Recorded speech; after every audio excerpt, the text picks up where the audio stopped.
प्रिय विद्यार्थियों, लघु सिद्धांत कौमुदी के संज्ञा प्रकरण के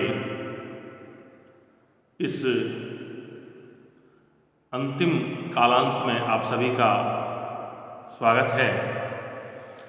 इससे पूर्व जो है हमने अणुदित सवर्णस्य चा प्रत्यय सूत्र पर विचार किया था और उसका जो है अर्थ निर्धारण हमने किया था। और उस समय जो है मैंने एक बात कही थी जिसको मैं पुनः दोहरा रहा हूँ, वो ये है कि रेपोष्मणाम सवर्णा न सन्ति, ऐसा काशिकाकार कहते हैं। काशिका जो कि व्याकरण का ग्रंथ है उसमें यह स्पष्ट किया गया है कि जो रेप है यानी कि रकार र और जो उष्म वर्ण है सल उष्माण स स स ह, तो रेप और सल वर्णों के जो है सवर्ण नहीं होते हैं। तो ये बात मैंने उस समय भी कही थी और अब पुनः मैं जो है काशिका के प्रकाश में, काशिका की जो है रेफरेंस में आपको यह स्पष्ट कर रहा हूँ कि रेपोष्मणाम सवर्णा न भवन्ति, रेपोष्मणाम सवर्णा न सन्ति, इस प्रकार का जो है कथन जो है काशिकाकार ने किया है।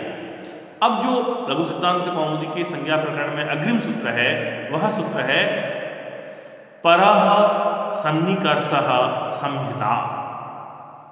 परः सन्निकर्षः संहिता अर्थात वर्णानाम अतिशयितः सन्निधि संहिता संज्ञः स्यात्।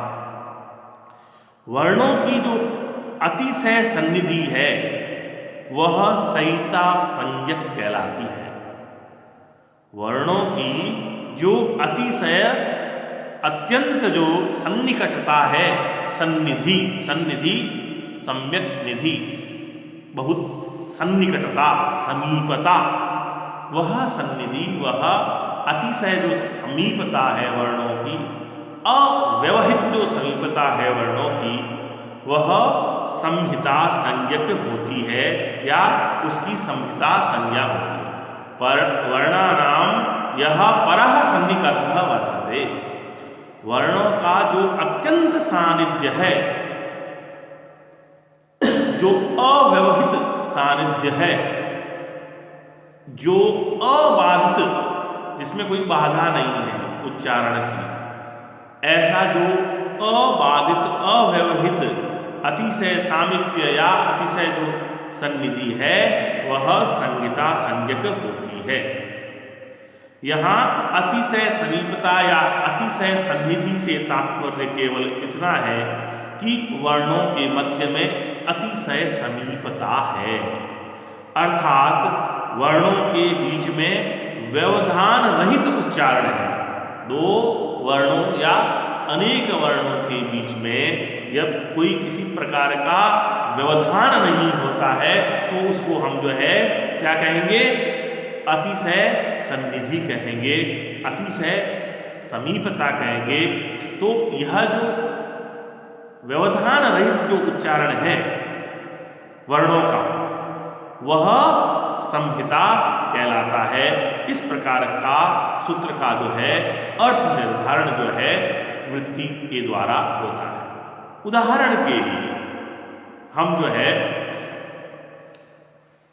सुधि धन उपास्य लें, सुधि प्लस उपास्य।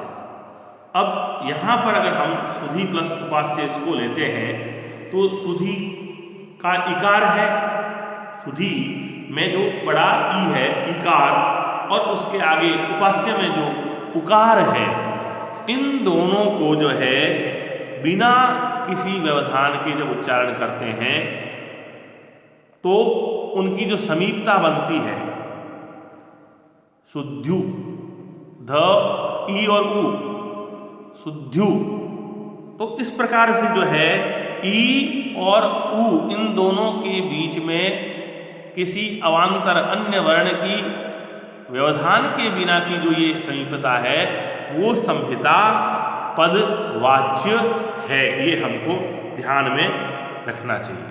साथ ही साथ आपकी जिज्ञासा यह भी हो सकती है कि परः सन्निकर्षः संहिता में समीप शब्द तो कहीं आया नहीं। आपने इसका अर्थ जो है समीप कैसे कर दिया, या जो परह शब्द है, परह आया है, ऐसा जो है अत्यंत जो है शब्द तो इसमें आया नहीं, या अतिशय शब्द इसमें आया नहीं, आपने इसका अर्थ जो है निर्धारण इस प्रकार से कैसे किया, ये आपकी जिज्ञासा हो सकती है। तो यहाँ यह एक स्पष्टीकरण जो है काशिकाकार और करते हैं, वो कहते हैं कि पर शब्दो अतिशय वाची वर्तते, पर शब्दो अतिशय वर्तते और सन्निकर्ष प्रत्याशक्ति। पर शब्द जो है वो यहाँ अतिशय, अधिकता, अत्यंतता के अर्थ में है, और जो सन्निकर्ष शब्द है वो प्रत्याशक्ति के अर्थ में है। तो इस प्रकार से सन्निकर्ष जो सूत्र में स्थित जो सन्निकर्ष पद है उसका जो अर्थ है वो समीप लाना, ऐसा भी हो सकता है। तो क्या अर्थ बनेगा कि जो वर्णों की जो अतिशय समीपता है, परस्पर मिलाने की जो विधि है, वो संहिता पद वाच्य है, जैसा कि हमने उदाहरण शुद्धोपास्य शुद्धिधन उपास्य में देखा। तो यह बात हमको संहिता संज्ञा के विषय में ध्यान में रखनी चाहिए कि संहिता संज्ञा किसकी होती है, तो वर्णों की जो अतिशय सन्निधि है, व्यवधान रहित जो सन्निधि है, व्यवधान रहित जो सामीप्य है, उसकी जो है संहिता संज्ञा होती है। अगला सूत्र जो है वो है हलो अनंतरा संयोगः, हलो अनंतरा संयोगः। अगर हम इस सूत्र का विभाजन करते हैं, विश्लेषण करते हैं, तो हमारे सामने जो है वो 3 पद जो है वो आते हैं। प्रथम पद जो है वो है हलः, अनंतराः द्वितीय पद, और तृतीय पद जो है वो है संयोगः। हलः, अनंतराः और संयोगः। हलः आप और हम सभी जानते हैं, हल व्यंजन वर्ण का बोधक है। हय वर्ट के ह से लगा करके शससर हल पर्यंत जो ल पर्यंत जो व्यंजन वर्ण है, उन समस्त व्यंजन वर्णों का ग्रहण जो है हल से होता है, इसलिए हल का अर्थ है समस्त व्यंजन वर्ण। और दूसरा पद इसमें आया अनंतरा, न अंतरः, बीच में कोई अंतर नहीं है, व्यवधान नहीं है। अंतर का अर्थ क्या है? व्यवधान। न अनंतरा, न अंतरा इति अनंतरा, अनंतरा हलः, यानी कि जो व्यवधान रहित जो हल हैं उनकी क्या होती है? तो कहा संयोग संज्ञा होती है। आचार्य वरदराज जो है इस सूत्र की लघु सिद्धांत कौमुदी में वृत्ति में लिखते हैं, अज्भी अव्यवहिता हलः संयोग संज्ञाः स्यु। क्या लिखा? अज्भी अव्यवहिता हलः संयोग संज्ञाः स्यु।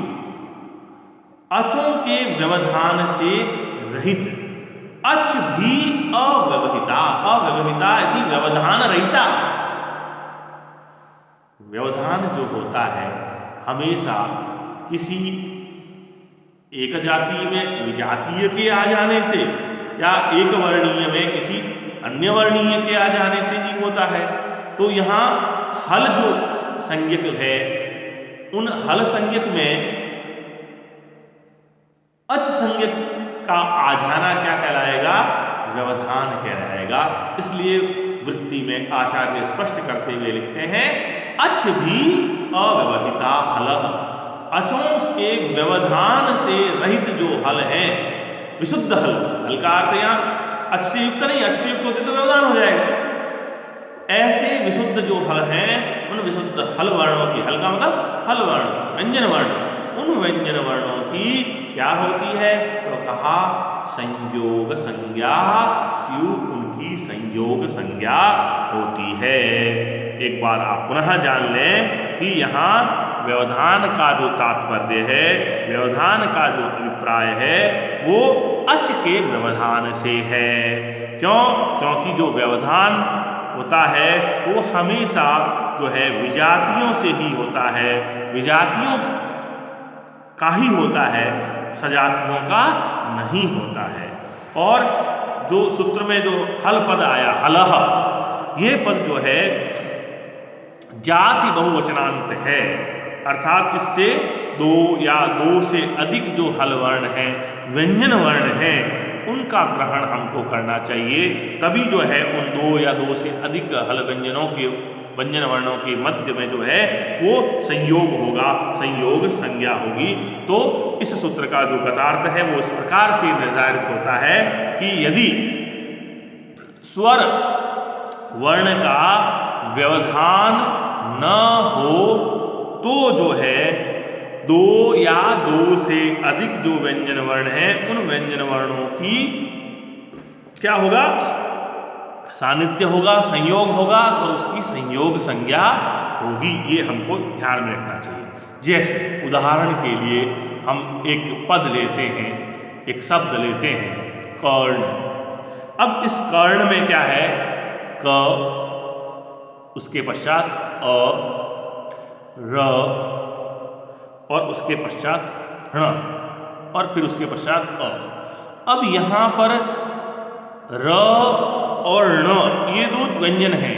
इन दोनों व्यंजनों के बीच में किसी प्रकार के अच का व्यवधान नहीं है, इसलिए र और ण इन दोनों का या इन दोनों का जो है ये जो प्रकृत सूत्र है, कौन सा? हलो अनंतरा संयोगः, इस सूत्र से इन दोनों की संयोग संज्ञा हो जाएगी और संयोग संज्ञा हो जाने से कर्ण इस प्रकार का पद, इस प्रकार का शब्द बनेगा। इसी प्रकार से जो है इंद्र शब्द है, इंद्र शब्द में भी क्या है? ई के पश्चात न, द और र, इन तीनों के मध्य, इन तीनों व्यंजन वर्णों के मध्य में नकार, दकार और रकार, इनके बीच में कोई अच का व्यवधान नहीं है, तो इनका भी संयोग संज्ञा होगी और इनकी संयोग संज्ञा होने से इंद्र इस प्रकार से पद का निर्माण या पद का निर्धारण होगा। अब हमको ये ध्यान रखना है कि जो संपूर्ण व्यंजन समुदाय है, उस संपूर्ण व्यंजन समुदाय की जो है वो संयोग संज्ञा होती है, प्रत्येक व्यंजन की नहीं होती है। संज्ञा जो है वो समुदाय की होगी, यानी कि एकाधिक होने पर ही होगी। जैसे कर्ण में क्या हुआ? रकार और नकार जो दो का समुदाय बना उसकी हुई। इंद्र में क्या हुआ कि रकार, नकार, दकार और रकार, इन तीनों का जो समुदाय बना उसकी हुई। ये हमको ध्यान में रखना चाहिए। और सिद्धांत, लघु सिद्धांत कौमुदी का जो अंतिम सूत्र पढ़ा गया वो पद संज्ञा विधायक है और वो कहा गया सुप्तिंगंतम पदम। सुप्तिंगंतम पदम अर्थात सुबंतम तिंगंतम च पद संज्ञम स्यात्। अगर हम इस सूत्र को देखें तो इस सूत्र में भी दो पद हैं, सुप्तिंगंतम और पदम। अगर इनको अलग अलग तोड़ते हैं, जैसा कि वृत्तिकार ने तोड़ के लिखा, सुबंतम तिंगंतम च पद संज्ञम स्यात्, अर्थात सुबंत की और तिंगंत की जो है वह पद संज्ञा होती है। अब सुप क्या है ये भी हमको जानना चाहिए, तिंग क्या है ये भी हमको पता होना चाहिए। भाई सुप अन्ते यस्य तत्सुबंतम, तिंग अन्ते यस्य तत्तिंगंतम, सुबंतम तिंगंतम च पद संज्ञम स्यात्। ये तो स्पष्ट हो गया, सुबंत और तिंगंत की पद संज्ञा होती है, ये तो स्पष्ट हो गया। लेकिन वह सुबंत है क्या, तिंगंत है क्या? तो कहा सुबंत का अर्थ है कि सु और जस सूत्र जो है उस सूत्र में सु से लगा करके और अंतिम जो है सुप पर्यंत, सु तक जो है सुप पर्यंत जो 21 प्रत्यय हैं उनका प्रत्यय का ग्रहण जो है वो सुप के माध्यम से होता है। यानी कि सुबंत का अर्थ है सु से सुप पर्यंत जो कुल 21 प्रत्यय जिनके साथ में लगते हैं, ऐसे जो संज्ञा शब्द हैं, ऐसे जो नाम शब्द हैं, उनकी सुबंत संज्ञा होती है। उसी तरह से टिप तस झी जो है उसके ती से लगा करके इट वहिंग महिंग के ग तक जो कुल 18 प्रत्यय हैं, उन 18 प्रत्यय जिनके अंत में होते हैं उनको तिंगंत कहते हैं। तो तो उनका ग्रहण तिङन्त से होता है। जितने भी जो क्रिया पद हैं उन क्रियापदों का ग्रहण तिङन्त से होता है और जितने भी जो नाम पद हैं उनका ग्रहण सुबंत से होता है। सुप अंते यस्य तत् और तिंग अंते यस्य तत्, यानी कि सुप 21 प्रत्यय और तिंग 18 प्रत्यय। ये प्रत्यय जिनके अंत में है वो सुबंत और तिङन्त कहलाते हैं। और सुबंत और तिङन्त की जो है क्रमशः क्या है, एकशः क्या है, पद संज्ञा होती है। यानी कि जिसके अंत में सुप प्रत्यय होंगे वो पदवाच्य होगा, या जिसके अंत में तिंग प्रत्यय होंगे वह पदवाच्य होगा। यह सुप्तिङन्तम पदम, इस सूत्र का गतार्थ जो है वो हमको जानना चाहिए। और इसी के साथ में आज आपका ये जो संज्ञा प्रकरण है वो संज्ञा प्रकरण पूर्णता को प्राप्त होता है।